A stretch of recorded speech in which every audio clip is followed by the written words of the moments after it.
Broadcasts of the City of Neenah Common Council meetings are produced by University Studios of the University of Wisconsin-Fox Valley.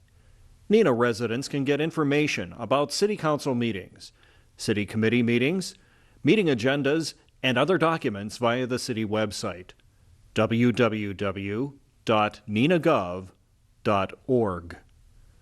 Neenah residents can express their opinions about city issues or about these broadcasts by contacting the mayor's office, contacting their city alderman, or by completing the electronic feedback form on the city website, www.neenahgov.org. All public portions of the meetings are recorded in entirety and are not edited for playback. I'd like to call to order the City of Neenah Common Council meeting for Wednesday, June 15th. Please indicate your presence and on your roll call device and answer the clerk as she calls your name. Alderperson Boyette. Here. Orchard. Here. Hillstrom. Here. Lundrum. Here. Erickson. Here. Skirms. Here. Steiner. Here. Stevenson. Here. And Weber. Here.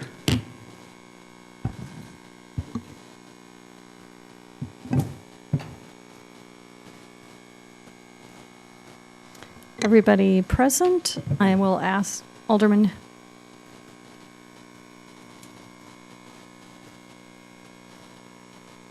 I'll ask Alderman Hillstrom to lead the Pledge of Allegiance.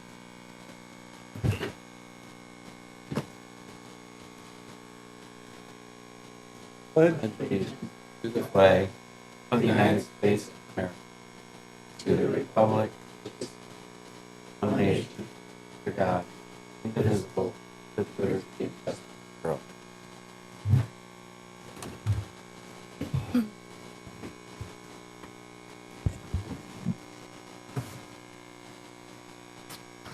July is Parks and Recreation Month, and we are declaring that with a proclamation that I will present at this point.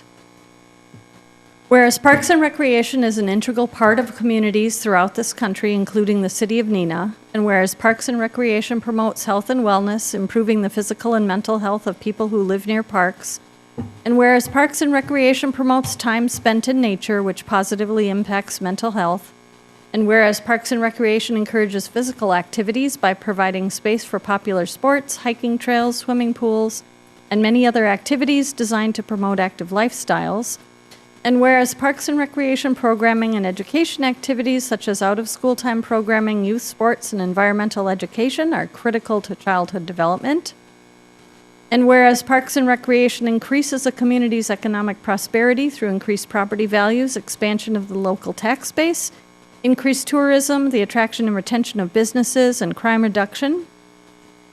And whereas Parks and Recreation is fundamental to the environmental well-being of our community, and whereas and Recreation is essential and adaptable infrastructure that makes our communities resilient in the face of natural disasters and climate change, and whereas our parks and natural recreation areas ensure the ecological beauty of our community and provide a place for children and adults to connect with nature and recreate outdoors, whereas the U.S. House of Representatives has designated July as Parks and Recreation Month, and whereas the City of Neenah recognizes the benefits derived from parks and recreation resources, now therefore be it resolved that I, Jane B. Lang, Mayor of the City of Neenah, Wisconsin, do hereby proclaim July 2022 as Park and Recreation Month.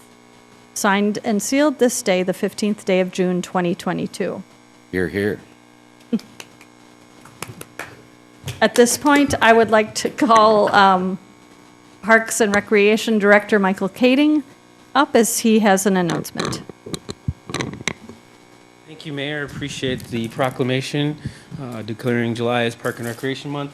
As part of our celebration, we're just going to be having some yard signs, and yes, we are well aware of the 30-day notice of yard signs. And unfortunately, I don't have all of the signs tonight to distribute to you with their posts, but I will make sure that you have a note that declares you have 30 days to post this in your yard from July 1st to July 30th. Can I say 31st, please? Okay, I got permission. So anyways, but thank you very much for helping us recognize July as Park and Recreation Month. It's really an honor I would say most park and recreation professionals do this because it's a blast, it's a lot of hard work, but it's also a passion of ours as we approach the field of parks and recreation and serving the communities that we all serve in. So once I have these in stock, I'll let you know. We'll make arrangements to get them to you so that you can get them in your places of residence, and then we'll be asking commission members as well. So I suppose a couple of you guys will get two. Nice, I like that. But we'll get those distributed to you, and please display them proudly in your residences or share them with others that might want to as well. Thanks much. Have a good evening. Thank you, Director Kading. Predicting a revenue spike on August 1st.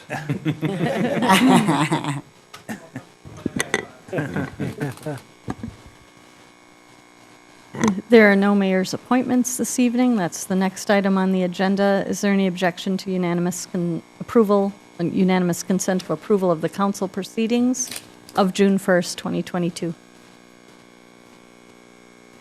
Seeing none, those minutes are approved.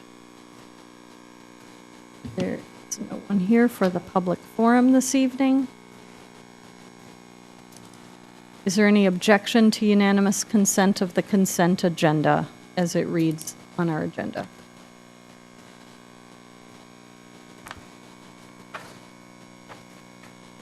Seeing no one, the consent agenda is approved. Moving on to reports of our standing committees, regular Public Services and Safety Committee meeting of June 7th, Chairperson Landrum. Thank you, Mayor. Regular Public Services and Safety Committee meeting of June 7th. I am Chairperson Lendrum. Next to me is Vice Chairperson Hillstrom. Minutes can be found on the city website. Item number 1. Committee recommends council adopt resolution number 2022-10 called the Compliance Maintenance Annual Report, or CMAR, it should say right there, not just R, for sanitary sewer. And I would so move. Motion by Landrum, is there a second? Chair, you want to push your button? Second. There's a motion and a second. Is there any discussion?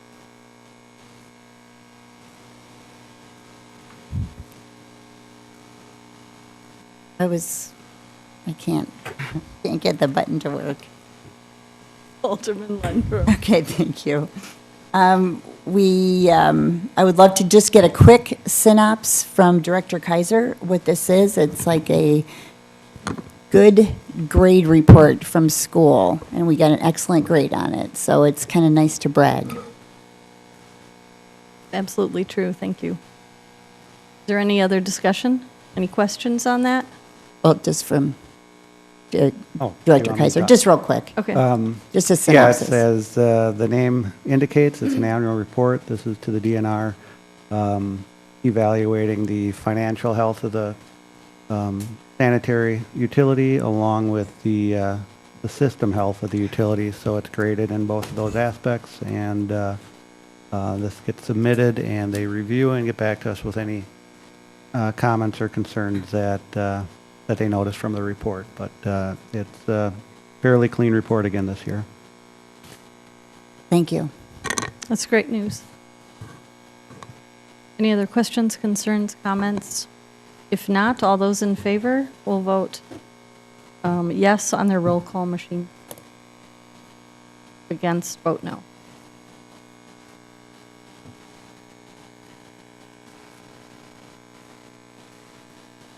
That motion passes 9.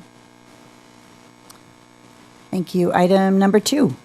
Committee recommends council approve contracting with Grafe for engineering, design, and construction management services for the construction of a new bridge over Neenah Creek connecting the Bridgewood Golf Course redevelopment project to Jewelers Park Drive in a not-to-exceed cost of $149,878.39, with the funding source coming from TIF 7, with staff presenting a preliminary location of the bridge at the council meeting tonight on June 15th, 2022, and I will so move. Motion by Landrum, is there a second? Second. Seconded by Skirms. Could we get an approximate location? Director Hayes? So the location I don't have a map in front of me, but I can get one, but as was represented in the development agreement, so we are approximately, and Jerry can, I would say we were about 200 feet north of the entry to Valley Management Building, which is the first building just north of Jewelers Mutual. I would estimate that distance to be probably 400 to 500 feet south of the old bridge and probably about 800 feet from the existing Cameron Way Bridge. So in broader terms, the very south end of that development, we do not have an exact, as I mentioned in committee, exact location. I think we will pinpoint a location to give us sufficient room for survey work, and then that would be tweaked there. And when I say tweaked, I suspect it would probably move less than 50 feet. And again, Jerry can chime in on that, but it probably less than that. It may be, 5-10 feet one direction or another. I would say my estimates are about right. If you remember the layout for the concept plan for the golf course, there were two townhouse buildings on Fairway 9. The proposed road would come in south of those and just south of the last property or last unit in the condominium development. So at the very southerly end of the golf course. Thank you. If I could, because there was, I'm sorry, while I had the mic, there was some question about the council and whether they approve. So I went to the video. Good. And it was discussed, but I clearly stated in that meeting that the exact location of that bridge would be defined with the site plan approval, which we have not done. I did reach out to the president of the condominium, one of the condominiums, Condo Association 1. I had a call in the Condo 2, but I did speak with the representative from Condo Association 1. Her impression was that the residents are aware that that was the location, and it is their impression that that's where the bridge would be. However, if there's concern with the council, one, I would urge the council to move forward on this tonight. But if there is concerns, we certainly could get communications to the residents within the association and have them come forward. And if the council would so like, some type of formal approval of at least the location or relative location of that bridge at a following council meeting. But that, I would leave that up to the council and their direction. Alderman Erickson. Thank you, Mayor. I have a question for Director Kaiser. When we were talking about this bridge, I thought that the estimate for the bridge was closer to $250,000. Did it come in lower, or is there additional work or additional expense that will incur beyond this amount? The estimate, yeah, this proposal that the council is acting on is for design, engineering, and construction administration. So it's not for actual construction of the bridge. The actual construction of the bridge, we're in the $500,000 plus range for the actual bridge construction. plus this, correct? Plus this, that's correct. So our total dollar amount will be about how much? Right now, we're probably ballparking around $750,000 total Okay. package. It'll all depend on what the actual bids are that would come in on the project.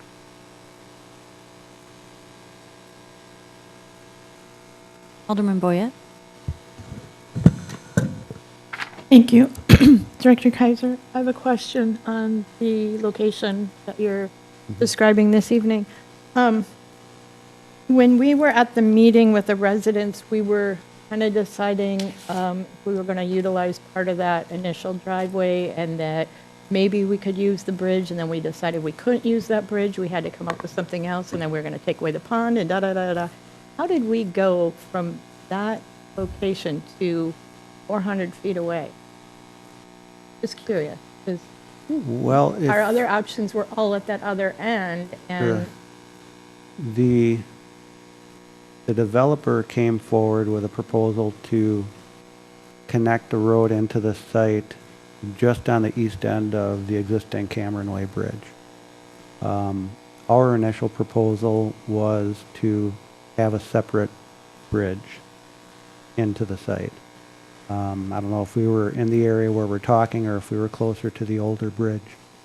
The compromise or the attempt at a compromise location was rerouting the road into the site over their existing pond.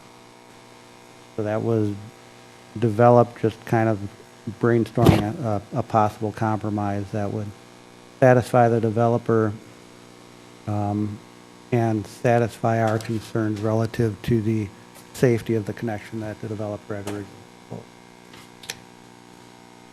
Okay, I remember that, but I just was curious. I guess I didn't realize we were going to go, like we were going to still try to push it over a little bit and use that kind of area that was already there. We weren't, but now we're going to go all the way down to the other end. It sounds like and where we weren't really even wanting to. Sure, I think the development. I was just going to say, I think maybe you didn't hear that part of the conversation that night. I can clearly recall them saying that was really the first and most preferred option, was that location for a bridge further down the road, which is what we're now considering. Okay. That was the preference of Yeah. the I guess residents and Yeah, I remember that being like said, but I wasn't, And I guess then- we weren't kind of on that aspect. We were more towards trying to utilize that other entrance. But that, I just was curious because it just seems to me like we went from one area to back to the other one that we all kind of decided we didn't want. I think I wouldn't it's the say that preference this, of the residents, though, Yeah. too. I wouldn't say that we don't want it here. My original conversations with the developer were at this location. He didn't want it there. He wanted it directly off of Cameron as you come into the development. Our Public Works Department and our traffic team had significant reservations with that. We looked at the alternatives that Jerry mentioned that both impacted the pond, the existing pond, as the mayor mentioned, and as I think most that were at that meeting recalled, the neighbors, that they were adamantly opposed to that option. The developer had hoped that their opposition would result in him getting the option that he originally wanted off of Cameron, but we raised issue with that from our end. It then moved to one thing that did change is he was looking at an option that brought in a new bridge in the approximate location of the old bridge or the original bridge that came into the golf course, which we were taking down as part of the work on the trail. When he had his design team look at that location, they said that that's a really bad decision because of the sharp turn that's required when you immediately come into development, and then it was moved to the south. So That's the part I it's didn't somewhat know. So somewhere along the line, I Yeah. missed that, and Yeah, that makes sense. Thank you so much. I appreciate it. sure. Alderman Steiner? Thank you, Mayor. In terms of the funding out of TIF number 7, let me know if my memory is incorrect, but is that the TIF where we can no longer incur costs starting July 4th? That, Yeah, that's correct. The 5th, I think it is, but okay. I would ask, again, while I have the mic, we had a conversation with Director Easker, and I think our preference, after speaking with Mike, would be that TIF 12 be the source of funding, with TIF 7 being the backup should 12 not be created. But again, in my book, that's unlikely because the development agreement for the whole project is based on the creation of TIF 12. And it also specifies that if the TIF isn't created, the agreement is null and void. But we would have a cost here. Again, worst case, which again, I can't imagine it happening, that if 12 wouldn't be created and we had begun work on this project, we're going to have a cost. That's where TIF 7 would come. Okay, so we would do 7 now, and then if it came to shifting over Yeah, to 12, right. we would make an adjustment? I would actually prefer we recommend it with TIF 12, 12, okay. with TIF 7 being secondary source if necessary, or something to that effect. Can we do a friendly amendment change from 7 to 12? Alderman Stevenson? And so let's go a step further. What's the status of the creation of TIF 12? It is, we have until, by statute, have until September 1st, I believe, to have it created.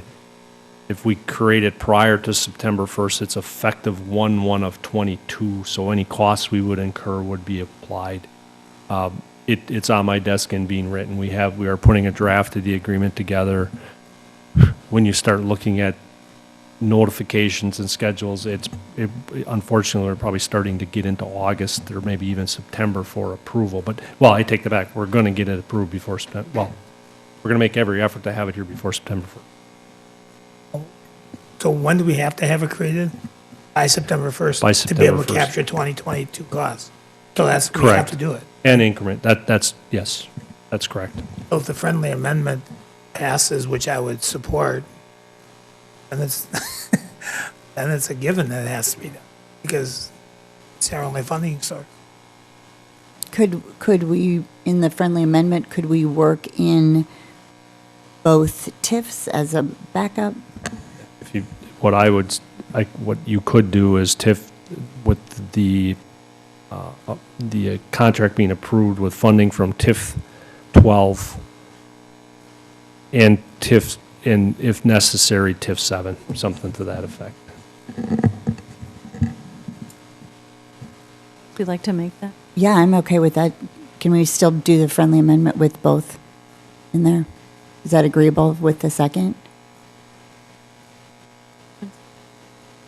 Yes. Okay. So let's do that. Is there any further discussion on that? Just so because it's, if the motion passes and we execute the engineering and stuff, we got to pay for it somehow. So that has to come out of 12, right? I'm assuming it has to come out of 12 because we know 7 can't fund it, right? That was one of the questions that I was asked to verify, and I did speak with City Attorney Westbrook. As long as we incur that cost before the 5th, in other words, enter into the contract, 7 could fund it. Correct me if I'm wrong. Yes, Shar and I will just make sure we word the motion correctly. It has to be allocated to the TIF before the end of the expiration date. So as long as the wording says that TIF 7 Okay. is funding it, possibly, well, it can work, it just has to be. So is it appropriate for us to fund it through 12 if 12 hasn't yet been created and have that in the motion? Yeah, you can fund it with the anticipation of 12. Because you have that 7 as a backup. Alderman Boyette? That was my question. How can we fund it with something that isn't even created yet? So my understanding is the motion is that it will be funded from 12. If 12 is not created, it will then be funded by 7. Is my understanding of what That was my understanding, too. new motion and second is. Okay. Alderman Steiner? So, just, sorry, quick follow-up. So then, if we get to September 1st, and let's say we don't create 12, hypothetically, we can retrograde it back, even though it's closed? So, yeah, because the TIF isn't closing in July, you just can't incur Right. new expenditures after that. So we just Right. have to make sure that this expenditure is notated before the closing of the expenditure period. Okay. So would we actually explicitly say 12 with backup of 7 then? Because if we said 12, then it wouldn't be 7. I will make sure that it is Okay. worded correctly so that the intention of your motion is correct. Okay. Thank you. Alderman Stevenson. But again, I hate to sound repetitive, but we can't fund the bridge out of the 7. So 12 has to be incurred or created, unless you want to fund it through general borrowed dollars. If I I don't think we want to do. just want to make sure, we cannot fund the construction of the Right, bridge. correct. We can fund the design and engineering, what we have tonight, but you're absolutely right. We have no way to, because we won't be anywhere close to building that bridge before July 5th. The only reason 12 wouldn't or couldn't be created is, 1, we don't do it in time, or 2, we don't get enough votes on the on the TIF board. Correct. We just gotta make sure we gotta do it on time, and we sell it the same way we sold every other successful TIF that we've had. So we'll create 12. Is there any other discussion or any other questions?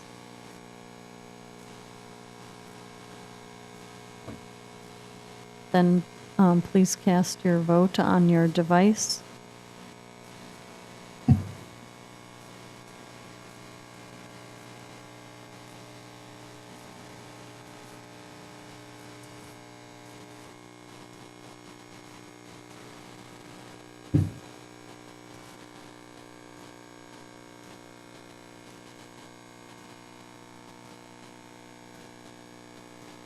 That motion passes 9-0. Okay, item number 3, the last item. Committee recommends council approve a budget amendment to provide for sewer lateral replacements done in conjunction with the lead service line replacement program, using $520,000 budgeted funds remaining from the South Commercial Street and Grove Street sanitary sewer replacement projects, and I would so move. The motion, is there a second? Seconded by Alderman Borchert. Are there any questions? Yes, me. Alderman Lundrum. Thank you. If Director Kaiser could do a summary, this is a little bit different, so just a real clear summary of what we are doing here. Certainly, thank you. As you all know, Water Utility Director Mock was successful in receiving $1 million in funding for lead service line replacements. When he was working toward that, as things were starting to look good, he and our staff discussed possible locations for using those funds and doing it in a way that we could coordinate possibly with sanitary sewer lateral work. As we looked at some of our options, what became, I guess, our preferred option was working in areas that we had done partial replacement for both water services and sewer laterals, which is kind of in the Radine and Betty area. There was a good share of that done in the late 2000s. So with the proposed work that he wanted to do, we identified those areas. And on those streets, when the streets were done, when the utility work was done, the mains were replaced, and at that time we were replacing sewer laterals and water services just to get out of the roadway. So that if there was an issue with the lateral, it was not going to require disturbing the road at that point anymore. There were no assessments for the sewer work, and the water work was done to the stop box, which is typically a water utility cost anyway. So that work was done in that area. Our follow-up investigation, we didn't realize the I&I reduction benefits in that area that we had anticipated with that level of work. So we have an investigation since found that we still have a lot coming from the private sewer line portion that wasn't replaced. So this project would allow us to take care of those issues along with Tony's primary issue of replacing lead water services. That was very clear. Thank you. Alderman Boyette. Thank you. So I have an arm's length of questions. I sent out a really late email. I handed out the copies of the policies. Some of our information doesn't, I don't know what to say, it seems to contradict one another, and then we don't have, between our ordinance and our policy, and then we don't have anything specific to decipher the cost. From what I can find, we're utilizing a policy for streets with utilities, but this equation doesn't have streets.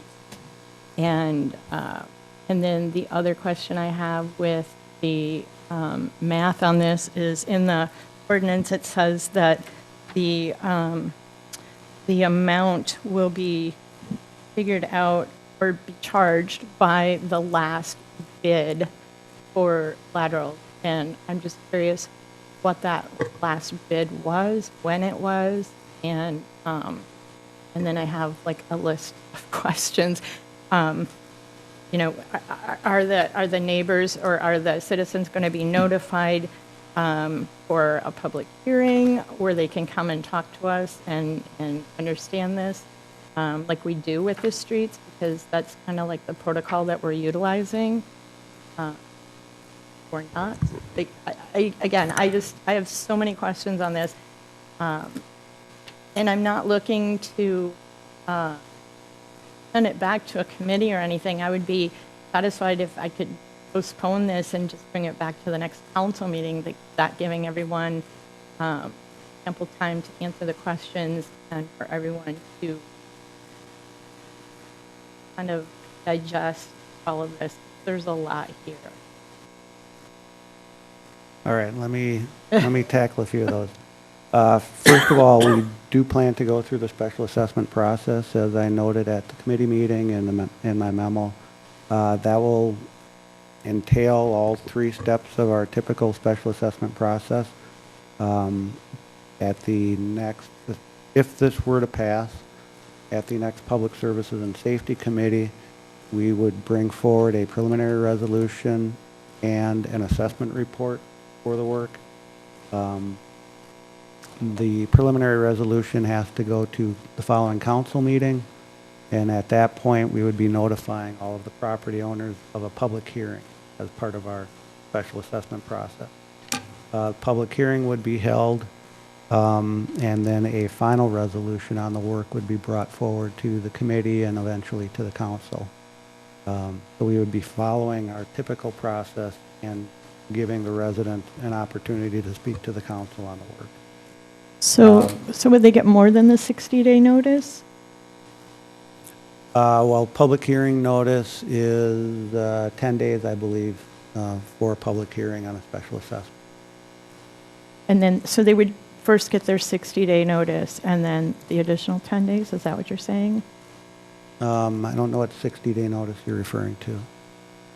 In the ordinance, it says that the residents get a 60-day notice, and then, which at that point, they can determine if they want to hire somebody to do the work for themselves. And if they do choose that route, in that case, they have to get a approved vendor, and then they have to get the proof from that vendor that they're going to utilize that vendor and get that information to the city. And they have 30 days to do that upon receiving their 60-day notice. Are you referring to the sanitary sewer lateral Yeah. work or the Yeah. water utility work? Well, there's 2 of them involved, and yeah, kind of both. Okay. Well, realistically, it's going to be, with our notification to the property owners for the public hearing, by the time the resolution gets passed and we have a contract out and ready for bid, it will be close to 60 days anyway for them to do the work on their own. And if they choose not to do the work on their own, then they'll still have the 60-day notice before we will take care of begin work, getting and that then done. That's right. And then I'm just curious, how did we come up with the $4,000 That was- amount? That was our estimate based on our costs as we're seeing them. This is a little different. You asked about our most recent sewer lateral Yeah, numbers. because that's what it says on the That ordinance. is, this is a slightly different animal. That way, our most recent numbers would come from the Grove Street project or the South Commercial Street project. Those are both full lateral replacement projects. This is really a partial lateral replacement project, so we're really just working off of pipe bursting numbers. We don't have to take care of that relay section from the main into the terrace area. We're just doing pipe bursting on these. So that's different about this work. So, I'm sorry, The when- other, oh, sorry. I just, so when were those dates for them, for that commercial street work that you're comparing Both of those to? contracts were awarded, I believe, in March Okay, this year. okay. The other thing that's unusual with this work relative to our typical is that there are ancillary costs related to doing these replacements. Yard disturbances, sidewalk repairs, maybe even some work in the basement.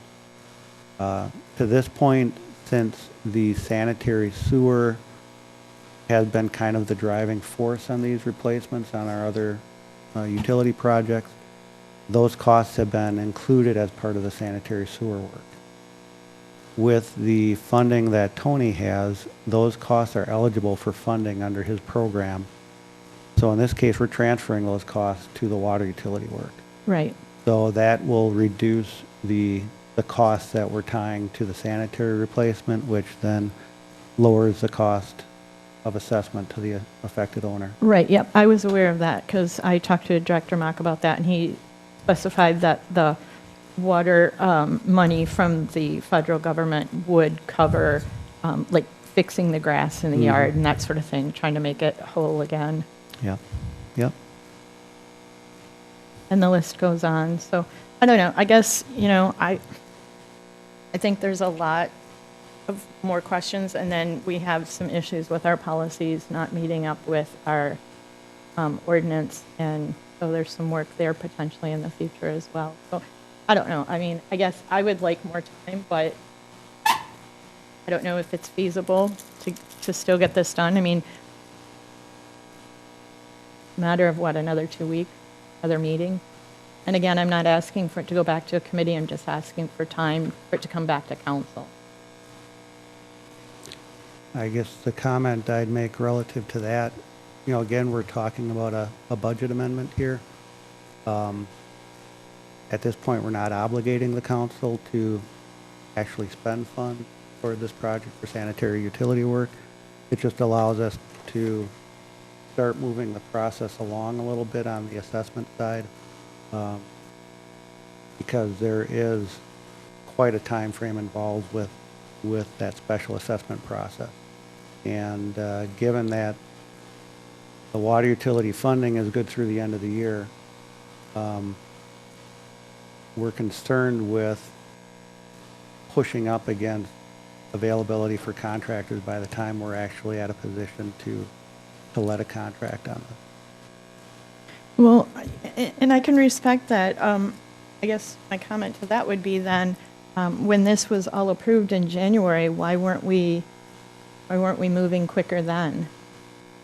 Well, the water utility working through the DNR had a long process before all of the DNR requirements for this kind of work were satisfied, and quite honestly, and all of the questions that the utility had relative to the program were answered. Tony started in January.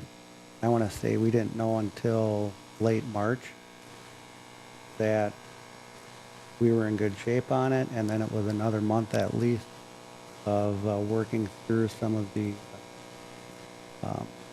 notification requirements relative to kind of an NOI process that he had to go through with the DNR. So it was an extensive amount of time to even be in a position to think that we could move ahead with something.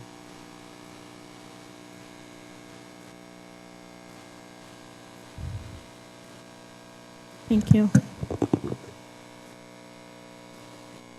Alderman Lundrum. Thank you. Is there a possibility, Director Kaiser, that Alderman Boyette could meet with you and with the city attorney and get her questions answered before the final decision, and anytime along the way, she could make her concerns known, maybe within the ordinance change if she wanted something like that. It's not like she can't address this as we go along. Is that correct? Yeah, absolutely. Okay, so this isn't the end, Alderman Boyette. I mean, you can address this as we go along with the project. How's that sound? I mean, yeah, it just, I find big issues with this and how we're moving forward on it, so, yeah. So, yeah, I'll suggest that you meet with them then. Are there any other questions? Any further discussion? Seeing none, please cast your vote on your voting device.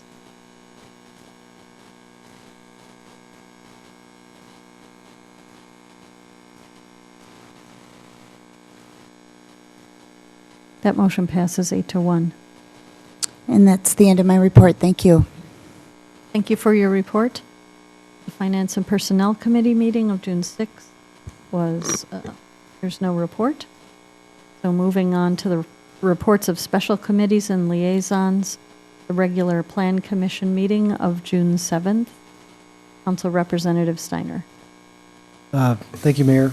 Reporting out for the Planning Commission meeting of June 7th. Minutes can be found on the city website. The commission recommends council approve the proposed two-lot CSM at 7001 Wooden Shoe Road and accept the land dedication from public right-of-way, and I so move.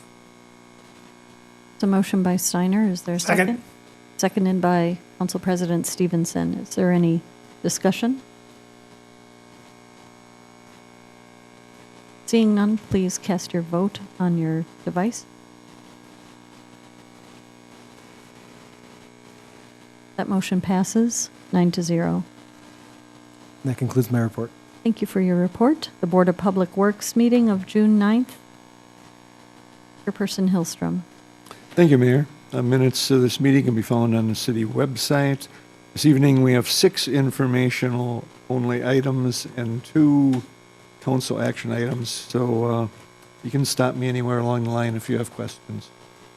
Item number A, the board approved change order number 1, contract 5-22, County Highway CB, County Highway JJ, utility installation to Groot Incorporated, Green Bay, in an amount of $6,433.44. Item B, the board approved change order number 2, contract 5-22, County Highway CB, County Highway JJ, utility installation to Groot Incorporated, Green Bay, an amount of $12,449.81. Item C, the board approved pay estimate number 2, contract 2-22, sanitary, water services and street construction, Grove Street, Ecoff Street, Donald Heppes and Sons Incorporated, Little Chute, the amount of $162,398.89. Item D, the board approved pay estimate number 2, contract 4-22, sanitary sewer and water main construction, South Commercial Street, Robert J. Immel Excavation Incorporated. Gary, the amount for that? On 422, Yes. I have $55,611.62. Okay, if we could add that to the minutes. Item E, the board approved change order number 1 for Shattuck Park Fountain reconstruction, contract to Yankee General Contractors, Athens, Wisconsin, in the amount of $9,440.20. Last informational item, item F, the board approved pay estimate number 2 for Shattuck Park Fountain reconstruction contract to Yankee General Contractors, Athens, Wisconsin, in the amount of $322,747.85. And if you went out there today, you would have seen a lot of parents and kids in the, well, it's not a splash pad, it's a water feature, it's being called. So, it was very popular today. There's 2 council action items. The first one is board recommends council award contract 8-22 hot mix asphalt pavement repairs to Northeast Asphalt Incorporated in the amount of $94,268, and I would so move. Alderman Hillstrom makes a motion. Is there a second? Seconded by Alderman Borchert. Is there any discussion? If not, please cast your vote on your voting device. That motion passes 9-0. And the last item this evening, item B, the board recommends council approve final payment, contract 5-22, County Highway CB, County Highway JJ, utility installation to DeGroot Incorporated of Green Bay in the amount of $51,750.59, and I would so move. There's a motion. Second. By Alderman Hillstrom, seconded by Alderman Stevenson. Alderman Boyette? Thank you, Mayor. I was just wondering, Director Kaiser, where we're at with that project. Is it near completion now, or? Yeah, for the utility work, it is complete. This is the final pay request on it. The road work, the county is managing, and they have awarded a contract, and that contractor is scheduled to come in about a week and a half or 2 weeks. And do we have an estimated finish time? Second half of September. Okay, thanks. Any further discussion? There's a motion and a second. Please cast your vote on your voting device.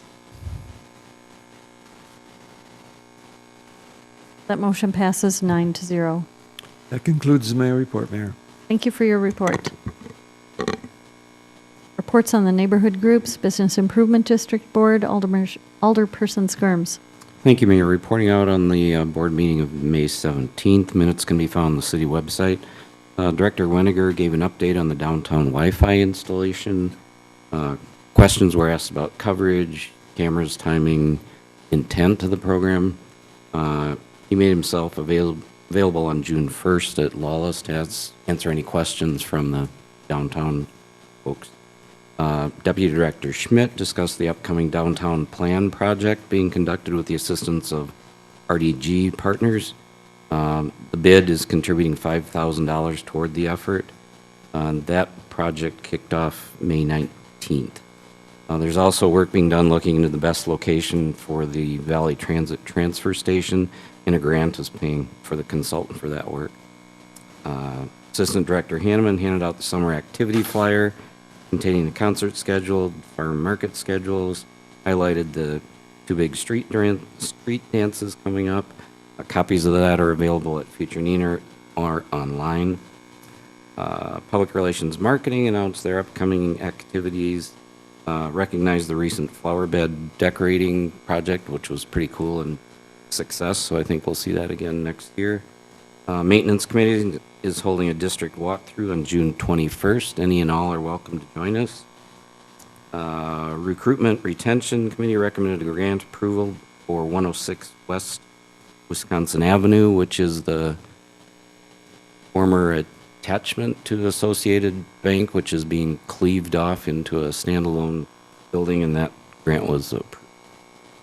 Next scheduled board meeting is Tuesday, June 21st. Again, all are welcome. That concludes my report. Thank you for your report. The Community Development Authority meeting was canceled. Is there anything else to report? Nothing to report, Mayor. Thank you. The Library Board, Alderperson Erickson. Thank you, Mayor. The Neenah Public Library Board of Trustees met today at 4 o'clock, and I am pleased to report that the Youth Reading Challenge, as of 4 p.m. today, had 2,781 kids signed up, and it is growing on a daily basis. It's a very, very popular program, and kids can still sign up for that as the summer goes along. I also like to report that the library is hosting, I don't think they're providing it, but they're hosting free lunch for children up until the age of 18, and that is available during summer school dates, which are Monday through Thursday, June 13th through 30th, and July 11th through 21st. The lunch is available in the Shattuck Community Room, and kids can eat either indoors or outdoors. If a parent would like to purchase a lunch, they're available to purchase as well. There's a lot going on at the library. I encourage you to visit the library website and check out all of the great programming that they have going. Thank you very much. Thank you for your report. Neenah Arts Council, Alderperson Erickson. Thank you, Mayor. The Neenah Arts Council met on Wednesday, June 8th at 4 p.m. We have a number of items going on in the city. This Saturday, June 18th, we will be at the Neenah Farmers Market with a butterfly theme art activity. July 4th, we will be at Community Fest. July 16th, we will be back at the Farmers Market with a beach theme activity. And then we will be participating with the powwow on September 17th. And we will also be participating with a Very Neenah Christmas on December 2nd. And I mentioned to you a while back that I am looking for volunteers. And I've got a sign-up sheet, and if you, your kids who like art activities, your spouses, your family, your friends would like to volunteer, it's a great time. The activities that we have are very user-friendly. So if you're not really artistic yourself, they're fun to do. So I would encourage you, as I pass this around, if you'd like to volunteer some of your time, some of your family's time, you'll really enjoy the day. So, thank you very much, and that concludes my report. Thank you for your report. The Landmarks Commission, Alderperson Steiner. Thank you, Mayor. Reporting on the Landmarks Commission, which met on Wednesday, June 8th. We reviewed and approved the revised certificate of appropriateness for the site plan of 106 West Wisconsin Avenue. Also discussed the rental of canoes for historic tours available on Saturday, August 20th at Neenah Farmers Market. Those will be free tours, and they'll be first come, first served. And also discussed coming up in March 2023 is Neenah's 150-year anniversary as a city. And the following year is Menasha's 150-year anniversary. So there was talk about the potential for some collaboration in celebrating those, such as displays or some type of historic educational sessions. I know at the 100-year anniversary, not because I was there, but I was told that they had collaborated at that time as well. So the thought was perhaps there was an opportunity to continue that. And that concludes my report. Thank you for your report. Are there any petitions? No petitions. Any council directives? None. Unfinished business. Item A is the attorney's opinion on video gaming devices with the memo attached in your packet. So I apologize for not being here last council meeting. I was at home with COVID. My understanding was there were some questions about video game machines in establishments. I provided a brief memo outlining it, and I'm happy to answer any questions that you might have at this time about that.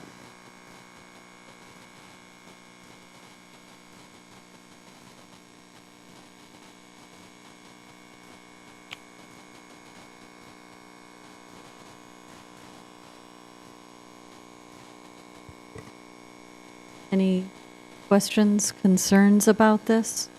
This matter arose because of a complaint from someone, or what? I missed that, I'm sorry. Yes. Yeah, my understanding is there is a business owner who was frustrated that certain establishments in the city have these devices, and their understanding was that those devices were not allowed in those establishments. So the question to me was to clarify who can have and who cannot have those machines. And again, per my memo, no one is allowed to have machines that pay out anywhere in the state of Wisconsin unless you're a tribal gaming facility. And only Class B liquor license holders are allowed to have 5 gaming devices, but they cannot give anything of value in exchange for those gaming devices. The police department has the ability to enforce this. However, police departments across the state do not enforce this because the Department of Revenue is the one who really enforces it. And so most police departments just choose not to because it gets messy and sticky. So we're kind of put in a conundrum because these are illegal if they're paying out, and yet we're not enforcing it because we're relying on the Department of Revenue to enforce it. Is that a correct assessment? So only the Department of Revenue can enforce the gaming devices in liquor establishments. So any bar that is paying out can only be enforced by agents of the Department of Revenue. Any other business, like a gas station, for example, that has these devices could be enforced by the local police department. But again, and it's not just Neenah, universally, I shouldn't say universally, the majority of police departments are not enforcing those provisions. But it would be a police matter that Chief Olson and the council would have to decide. Alderman Lundrum? Thank you, Mayor. City Attorney Westbrook, 2 quick questions. So could you describe that as maybe being enforced, as so many things are, by complaint driven through the Department of Revenue? If somebody wanted to complain about an establishment getting unfair advantage, could they call the Department of Revenue? So the Department of Revenue only deals with bars that have these machines. Okay. I do not know how the agents of the Department of Revenue decide what businesses they will enforce against and what businesses they won't. I think we all know the majority of bars in Neenah that have them pay out, which is completely illegal, but it seems to be that not too many people care about it. In non-bar places, which this concern was about a non-Class B establishment, the Department of Revenue does not enforce that. The Department of Revenue would direct them to either their local police department or the Department of Justice, which is the state level police department, who I'm sure would send them back to their local police department. And it is our police department, and like many others, who choose not to enforce those provisions. Okay, even with a direct complaint? Again, police have a lot of discretion when it comes to what they enforce and do not enforce. Clearly, you as the council, the mayor, as the statutory head of the police department, has the ability to demand certain things. But again, that is not what our police department does at this time. And Chief Olson would be better able to address the why.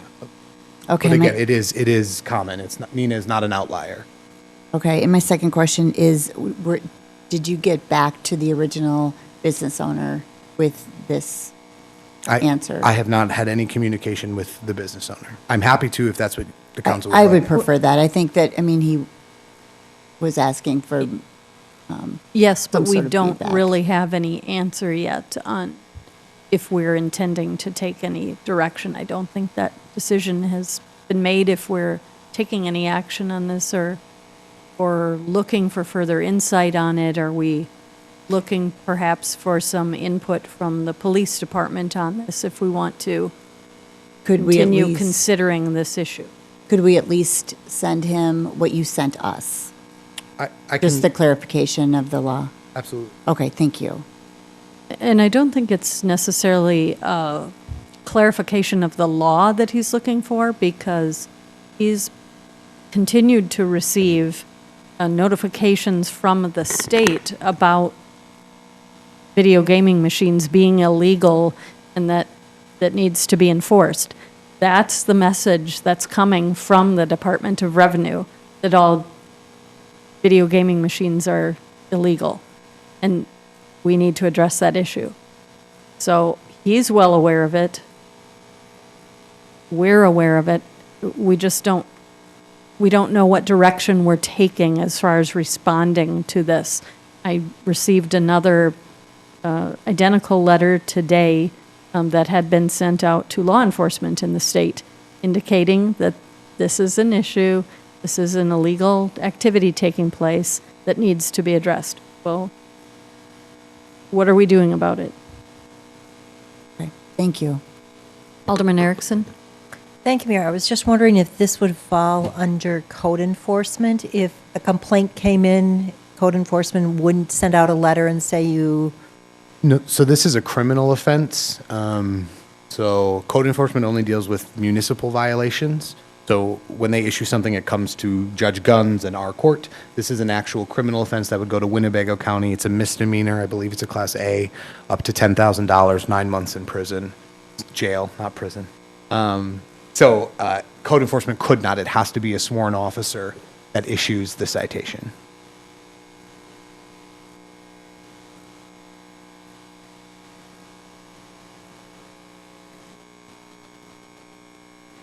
Is there any further discussion? Is there any opinion on council as to whether or not this issue should be pursued or investigated further? Alderman Steiner. Is there an opportunity for kind of an advanced, if we were to go down this road, I'm not saying that we do, but some type of an advanced notification to bars in the area, I'm sorry, it would be gas stations, right, for the police department, stating that this is an area of complaint that's been raised to the council, and if you are in violation of this, you could be subject to future penalty and prosecution as a result? Absolutely. And I would tell you, our police department, as a general rule, is more about education than it is about enforcement. So I would be shocked if they did not first go to the establishments and say, just so you know, these are not allowed. Please get rid of them. If we come back and they're here, we will continue. That is very common, that they educate before they enforce. And if they simply shut off, if they were paying out and they shut off the payout feature, they would be in compliance again? No. So gas stations cannot have the entertainment devices like a bar can have. A bar can have 5 that do not pay out, 5 that you sit there and play but don't get anything. A gas station cannot have any of the, what we assume is a video gaming device. Oh. They can't have any, even if they don't pay out. Okay. So who would send that? Would it be the police department doing the education? Okay, they would be providing the education if they did that. As a fun tidbit, there was a Supreme Court case. A gas station had one where you could charge your phone. You paid to charge your phone, and then you got to play the game. And the court said you can't do that. So they can't have anything that is like a touchscreen video gaming device. Okay. Thank you.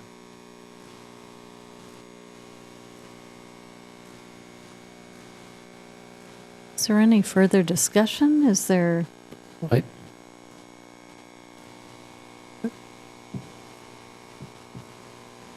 Alderman Germs?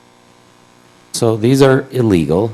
They are. But we look the other way, sort of like fireworks. It's illegal to own them, possess them, but yet we sell them openly, kind of thing. These are illegal. Yeah, okay. Does it make sense to discuss this with Chief Olson? He clearly would have an opinion or a suggestion on approach. As a question to whoever. I would think that would be reasonable.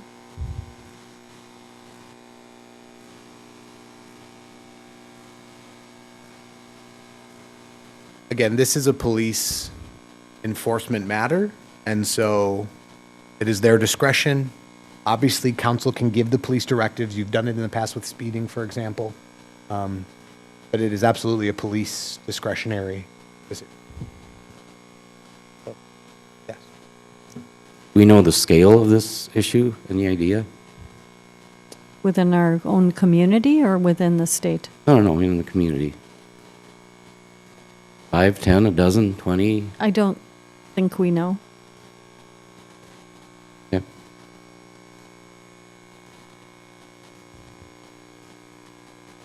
Do we take any official action? No. I mean, I don't know that there is official action to take, but Alderman Stevenson? We had a person come to the council, gave his opinion, gave his complaint. I asked that we get a opinion from our city attorney as to the correctness in his message. We got the response. If the mayor chooses to have a conversation with the police chief regarding this, it's no different than any other job review kind of discussion, from my opinion, unless the council wants to take action and proactively get into the day-to-day enforcement of our ordinance, which is not inappropriate, but not something that I want to get involved in. I would suggest the mayor have a conversation with Chief Olson and get a feel for what his response is and share it with the council.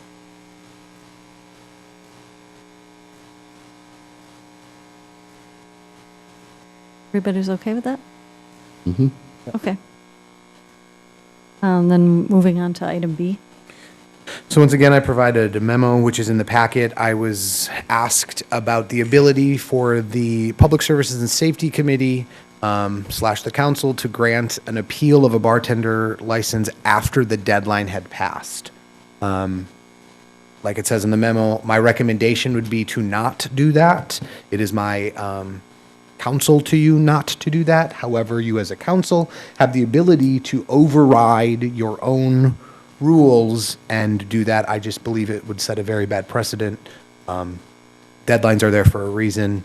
And then, yeah, so I'm happy to answer any questions if you have specific questions about that. Alderman Stevenson? Yeah, again, I asked that the city attorney provide us an opinion based on the comments from the last council meeting. I have no desire to pursue modifying our current process for bartender license, and I appreciate the response from the city attorney. And I think that this issue's been, from my perspective, I think it's, the question was asked of us, would we consider? My perspective would be that there's a responsibility for applying for a bartender's license, and there's an opportunity to appeal if that application is not recommended for approval.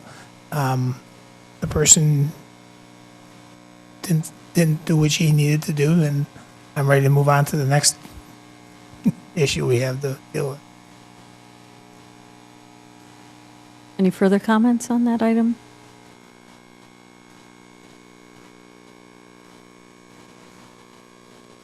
And I don't see that any action is needed to be taken on that either at this time. Moving on then to new business, scheduling the 2022 council photo.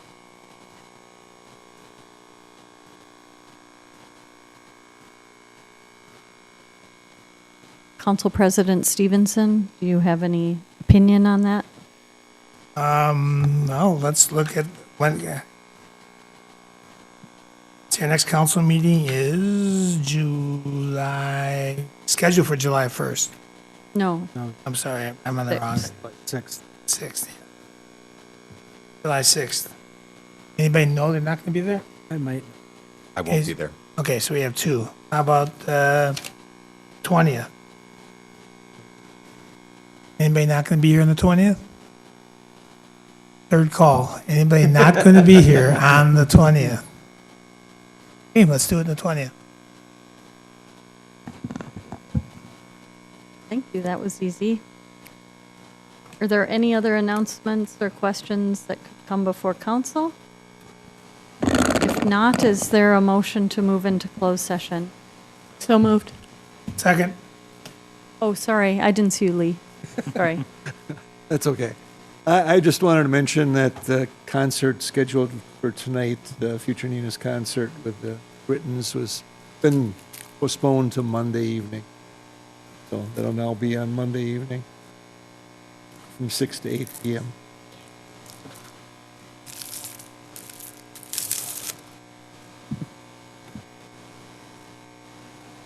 Thank you for that. Is there a motion to move into closed session? So moved. Second. All in favor? Aye. Aye. Not everybody at once. Thank you. We are in closed session.